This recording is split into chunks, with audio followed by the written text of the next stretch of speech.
You know I'm going to ask. I appreciate that, Jamie. Back on track. First off, this man on offense has been doing an amazing job not accepting his role, knowing where he's at, wanting to get better, and knows where he wants to go in the future. That's Javinsky Slembecker. I mean it. He's a tough running back.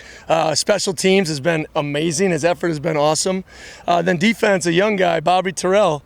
Every time I'm over there, he's making plays. He's more physical than the people he's going against. And he's going to challenge those old guys, keep them sharp, like Lawrence and Ram and Eddie, and he's coming for them. I love it. I love it. Now, does Coach Dickert get honorary juice? I have not gotten one yet. In the spring, I got to work a little bit harder to get one, but we'll get there. But we saw you out there with intercepting a cam pass. You knocked one down. Was there a purpose for that, or is that just Coach Dickert having fun? No, there's great teach tape. It was an empty check, and we didn't have the defensive ends down there, so I was the spy dropper. Ooh, great bent knees. I navigated that, caught it, pick six, ball security bad, high step penalty. A lot of learns from just one clip. Haven't seen Dylan Payne practicing yet. Do you have an update on him? Yeah, Dylan is about 2 weeks away. Had a sports hernia in the summer that we got fixed, and we need the Bulldog back. I mean, he's brought a lot of value to our team in every phase, so he's working his way back there. And if you know Dylan, I mean, he's itching to get back out here. We're calming him down, but he'll be out here hopefully in 2 weeks. Just kind of on the topic of running back, saw a couple really good runs from Leo today. Obviously, he's kind of been working with the threes, saw him a little bit maybe with the twos. What have you seen from him so far? Excited about Leo. I recruited him obviously out of the state of Washington, right out of Lakes High, and versatile. I think he can do a lot of different things. Nakia-esque with a little bit more shake.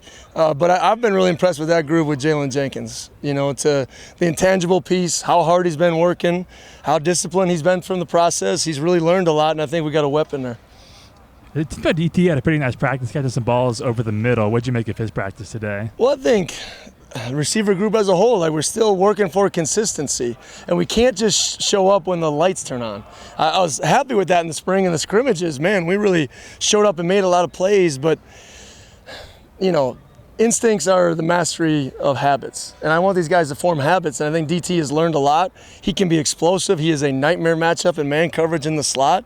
Screen game is really high. We're going to use him in the return game. So there's a lot of ways to get him touches, jet sweeps, all that type of stuff. So we got to utilize him as a weapon. I'm curious about Dom Tatum getting some more reps with the ones. What have you seen out of him lately? Well, we had Sam Lockett break his hand in an off-the-field deal. So Dom has been, doing some things that, he's a 2-year starter, so he's used to that role, and we need to catch him up to speed. I just think when you get a kid this first 6 months and we have Dom for another year, there's a lot of catching up to do schematically. So we're through 6 installs, which means we had about 80% of our package in, so stuff can start to settle down. And that's what I'm looking and hoping for Dom to see him take the next step forward in our package. You have any idea when Sam will be back? Hopefully sooner than later. Okay. And then same with Christian and Lely. Any update on that? Both non-contact deals. Sometimes, I got to find a rabbit's foot somewhere, but those guys will be back in due time, but both non-contact things that you just can't even, fathom sometimes. Coach, you had to get after the boys a little bit during practice there. That's what you call getting after them? No. That's what I call a little bit of learning. It's first day in full pads. We've been going at each other. Chippiness is going to happen, right? But emotional control is really important in the game of football. Because a lot of good things, a lot of bad things, a lot of tough things, refs miss calls. There's a lot of situations that you have to have emotional control. And we talk about it. If you don't control your emotions, something else or someone else will. Right? Not just on the field, off the field, dorm rooms, parties, class, whatever it is. So if we can't have emotional control, we're here with each other, we're just wasting time.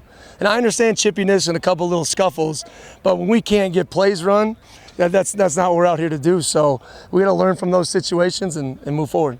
Yeah, we always hear about how players, grow during a camp and they get better, but that also goes for coaches. Not necessarily that example, but just where do you think you have grown the most as a coach since taking over as the head coaching role? That's a great question. I think first of all is the plan. I think next would be just empowering leaders. I think camp looks the same, but it's vastly different on how we track our guys and making sure that we're getting them to game day.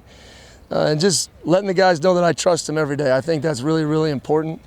we're learning. I think we're lifelong learners as coaches. I think that's very important.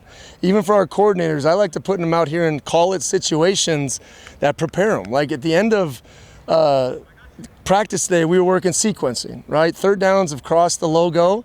That's where analytics comes in. Hey, it's 3rd and 12, but if we get it to 8, we go for it. Like in both sides of the ball, there's got to be constant learning, and our 10 full-time coaches, that's my position group, right? So we talk about it. I'm trying to teach them and evaluate them to make sure they can be their best too for the team. Coach, it was a weekend full of a lot of outside noise. I won't mention what it was, of course, but tell me a little bit about what it means to be on this field with this group of guys and, strapping on all full pads. Well, I think we're all we got. We're all we need. Washington State for over 100 years is forged in the fire. I think that's a great way of putting it. Okay, we've been through a lot of situations. We've navigated a lot of different things. Look at my tenure here. Washington State's going to thrive. Okay, in the last 5 full seasons, we have the 4th best overall record in the Pac-12. Okay, of the 12 members that were here. Wherever we go, we're going to be a flagship institution of whatever conference that is, okay? And Pat and President Schultz are going to take care of whatever the next phase of Washington State football looks like. My job is to still find the diamonds in the rough, the guys that have chip on their shoulder. Recruiting's not going to change. I know our conference changes. And I know 247 people say, we're going to do it our way, and we're going to thrive, and we're going to win games.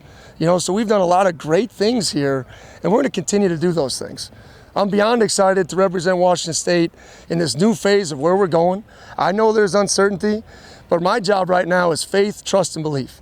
And when I tell these guys about it and I show these guys and replicate what that means, they come out here and attack it. Okay, that's the same thing I'm doing, our staff's doing, and the Cougs are going to make it Cougs versus everybody.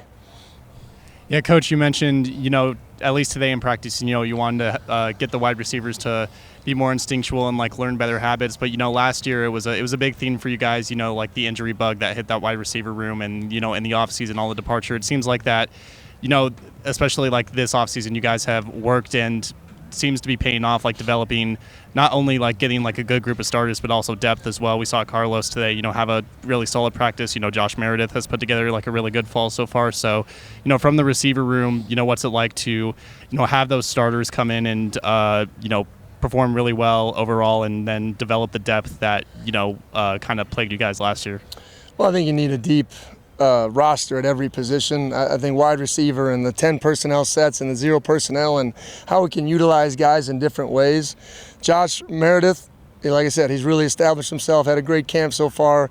Carlos Hernandez, I think after a little slow start, is coming to the player that we know that he can be. Josh continues to make plays. Kyle Williams has been phenomenal. Lincoln, I'm happy with the group. Okay, now consistently, and it's a competitive group. So, who's going to be out there is the guys that earn it to make plays. I can't wait to get Zion back here in a couple of days. He needs to get going, right? So, competition is everything, and I think they're thriving off of it. And, we obviously saw the big plays from the offense today, but definitely seemed like the defense, stepped up, especially in the 11-on-11 period. I think it was 4 or 5 safeties that they had today. Just describe what you've seen from the unit this past week, especially today when you guys did have a couple injuries amongst some of the key players. Well, I think defensively, number one goal is to restrict explosive passes. We've been tracking it all fall. It was kind of our Achilles heel during last season. So we're trying to find ways to make sure the pass rush can be where it needs to be to help the DBs, and in the back end we're communicating. I think we're really, really strong at corner. I think Shaw has just transformed himself into one of the best corners in the country. I firmly believe that when I say that. And he's ready to accept any challenge. So I think if we can get the core of that defense and the heart on the same page and play really sound football, I think we got enough playmakers to go out there and get some takeaways and get stops.